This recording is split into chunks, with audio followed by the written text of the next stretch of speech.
Good evening, everybody. I'm Aarti. I'm an engineering student.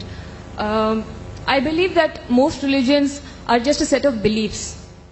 Akka mooltan hundi keessan maqaan kiyya Aartii jedhama. An barattuu injinaringiiti. Akka an amanutti amantiileen hedduun waanuma namni itti amanuun kan guutamanidha. Islaamummaan amantiidha. Kiristaanummaan amantiidha. Amantiileen hedduun kanneen akka Hinduu, Islaamummaa fi Kiristaanummaa dhawaataan waggaa dheeraa keessatti hundeeffaman. Waggaa hedduu keessa dabran. Wantoonni hedduun itti dabalamanii, wantoonni hedduun irraa hir'ifamaniiru. Kunniin ammoo amantii saniif waan gaarii fidaniiru ta'a. Akkasumas waan amantii san miidhuu fi maqaa amantii sanii balleessu ta'uu danda'a. Kanaafuu gaafiin kiyya jireenya gaarii akka aaruun jiraachuudhaaf maaf kitaaba akka Qur'aanaa fi Veedaa irratti qofa rarraanii hafna? Maaliif wantoota gaggaarii Qur'aanaa fi Veedaa fudhannee wantoota hamaa Qur'aanaa fi Veedaa ofirraa hin dhiisne? Jireenya gaarii haala kanaan maaliif hin jiraanne? Qur'aanni waan fedhes haa jedhu, Veedaanis waan fedhe haa jedhu. Akka an amanutti dhiirri tokko jaartii takka qofa fuudhuu qaba. Qur'aanaa fi Veedaan tokko ol fuudhuu ni heeyyamu naan jettus qabxii kanaan walii galuu hin dandeenyu. Kun waan fedhinnaa kiyya irratti hundaa'uudha. Waan gaarii natti fakkaate fudhadhee waan hamaa ammoo hin dhiisa. Akkasumas bakka kanatti akkanatti walitti qabamnee garaagarummaa fi walfakkeenya amantiilee gurguddoo kanneen lamaanii maaliif haasa'uun barbaachise? Walfakkeenya amantiilee gurguddoo kanneen lamaanii irratti haasa'uun maaliif barbaachise? Wantoota gaarii amantiilee lamaan qaban haa fudhannu, hamaa isaanii ammoo haa dhiisnu, haala saniin jireenya aaruun haa jiraannu. Gaafin kiyya kana. That's my question. Sisters asked a very good question. Baay'ee gaarii. Obboleettiin gaafii gaarii gaafatte. Gaafii sirrii fi gaafii barbaachisaa gaafatte. Sunis amantummaa maaliif hordofna? Hinduuzimii, Islaamummaa, Kiristaanummaa maaf hordofna? Maaf wantoota gaarii hunda keessa jiru qofan hordofna? Kaawwan maaliif hin dhiisne jettee gaafatte? Wanti kun gaariidha. Kun ammoo hamaadha jee eenyutu murteessa?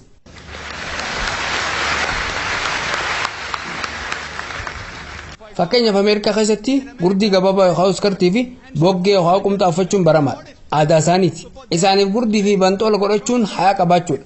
Astinaa keessatti intalli takka gurdii gabaabaa fi boggee osoo godhatte intalli sun qaanfiin qabdu jettee si waamta. Obboleettis akkasuma jetta. Atilleen intalli sun hayaa yookaan qaanfiin qabdu jettee si waamta. Kanaafuu wanti Ameerikaa keessatti qaanfii ta'e biyya kanatti qaanfii ta'uu dhabuu mala. Wayitan gara Ameerikaa deeme tokko namichi Ameerikaa isin warri Indiyaa dubartoonni keessan hayaa yookaan qaanfiin qaban naan jee anillee rifadhetiin maaf jeen akkamitti dubartoonni Indiyaa qaanfiin qaban jettaan jeen wayita uffata uffatan handurri isaanii mul'atan naan jee. Kanaafuu uummata Ameerikaatiif handura mul'isuun qaanfii dhabuudha. Kanaafuu gaarii fi hamaa eenyutu murteessa? Biyyoota musliimaa muraasa yookaan biyyoota Arabaa keessatti intala jaallaaluun qaanfii dhabuudha. Biyya kanatti garuu hanga ati harkaan isin tuqinitti isii ilaaluu fi isitti haasa'uun homaa rakkoon qabu. Kanaaf warri Indiyaa wayita nagaa ol gaafatan osoo harkaan waliin tuqin namas ta'e ja'an. Biyyoota lixaatti ammoo harka fuudhuun baramaadha. Kanaafuu dhiiraa fi dhalaan harka ol fuudhuun isaaniif aadaadha. Hanga ati harkaan qaama dhorkamaan tuqinitti harkaan nagaa ol gaafachuun biyyoota lixaa keessatti aadaadha. Biyyoota lixaa biroo keessatti ammoo hidhii fi mallaa dhungachuunis baramaadha. Biyyoota lixaa tokko tokko keessatti ammoo yoo barbaadde karaa irratti waanuma feete dalaguun baramaadha. Eenyutu gaarii fi hamaa murteessa ree? Eenyutu murteessa?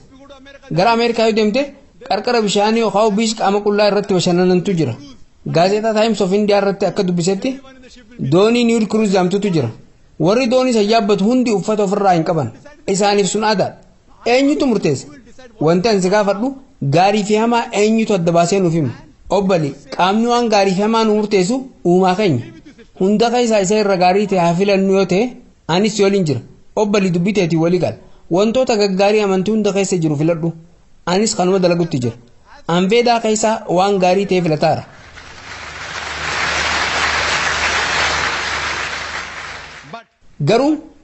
Garuu wanti anaaf gaarii ta'e siif gaarii ta'uu dhabuu mala. Rakkoon bakka kana jira. Kunis maaf akka ta'e siif hima. An qabxii takka irratti nama hundaa wal morkuu barbaada. Sunis abbaan fedhe Quraana keessaa qajeelfama Islaamummaa takka tan namummaa dimshaashatti miituu akka naaf dhiyeessuu fi morkatu barbaada. Takkuma qofa.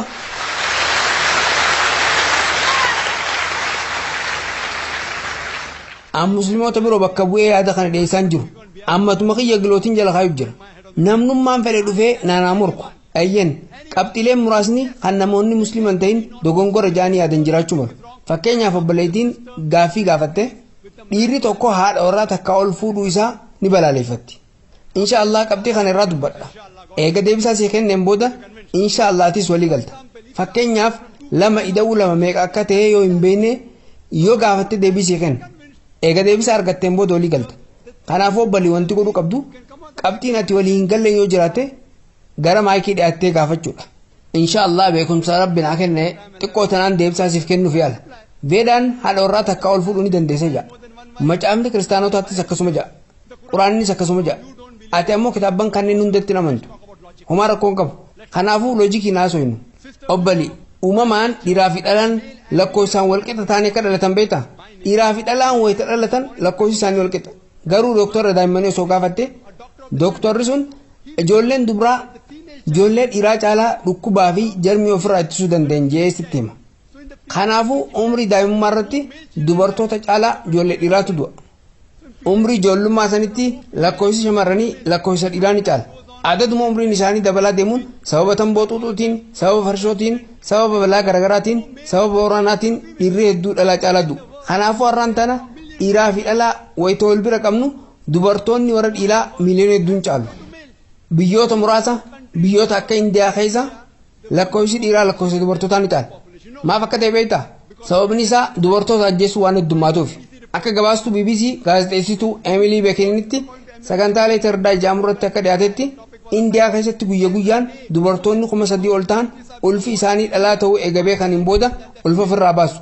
Kanaafuu Indiyaa keessa ulfi miliyoona 1 ol ta'u dhalaa ta'uun isaanii yoo beekame booda akka garaa baafamu godhama. Akka gabaasa hospitaala mootummaa Taamilnaaduutti dubartoota dhalatan 10 keessa ammoo 4 akka du'an godhama. Wanti kun sirriidha? Sirrii miti.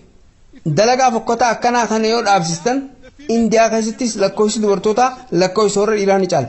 Ameerikaa keessatti qofa dubartoonni warra dhiiraa miliyoona 7 fi 400,000 caalu. Ingiliis keessatti qofa dubartoonni warra dhiiraa miliyoona 4 caalu. Jarman keessatti qofa dubartoonni warra dhiiraa miliyoona 5 caalu. Raashiyaa keessatti qofa dubartoonni warra dhiiraa miliyoona 9 caalu. Addunyaa kanarra lakkoofsi dubartootaa lakkoofsa dhiiraa meeqaan akka caalu rabbi qofatu beeka.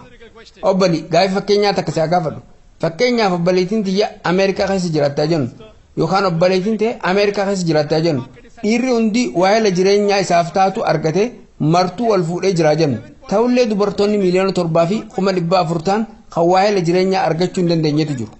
Dubartoota waa'ee jireenyaan arganne kanaaf filmaanni jiru takkaa nama fuudhee qabutti jaartii lammaffaa ta'anii heerumu yookaan ammoo meeshaa uummataa ta'udha. Meeshaa uummataa jettee jecha ulfaataa akkanaa fayyadamtaa jettee na gaafachuu dandeessa. Obbalii jechi gaariin an fayyadamuu danda'u kana qofa.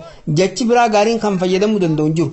Akka istaatistiksiin himutti Ameerikaa keessatti dhiirri tokko haadha warraa fuudhuu isaatiin dura dubartoota garaagaraa 8 waliin zinaa dalagaa tura. Sanyoo 10-20 qabaachuu waan addaatii miti. Waan baramaadha. 100 illee qabaachuu ni dandeessa. Seerri waan kanarraa waan dubbatu. Garuu haadha warraa takka wal fuudhuun isaanii liqinfamu. Maaf? Intalti akka sanyoo taate mirga takka illee qabdu ni tuffatamti. Islaamummaa keessatti garuu niitii lammaffaatis niitii duraa waliin mirga wal qixaa qabdi. Kabajaa qabdi. Ni ulfeeffamti. Garuu obbolii waan takkaan walii gala. Dubartiin dachii tanarra jirtu tamu kan abbaa warraa ishii dubartii biraa waliin qooddachuu barbaaddu hin jirtu. Tanaan walii gala. I agree with you, sister.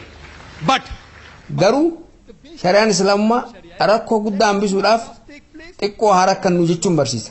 Kanaafuu dubartiin musliimaa kanneen miliyoonaan lakkaa'aman abbaa warraa isaanii dubartii biraa akka hin fuune yoo dhorkan dubartoonni sunniin meeshaa uummataa ta'u. Dubartoonni musliimaa kunniin garuu obboleewwan teenyatan musliimaa meeshaa uummataa ta'uu mannaa abbaa warraa keenya isaanii waliin qooddachuun nu wayyaa jaan. Deebisaasiif kan ni jabdan.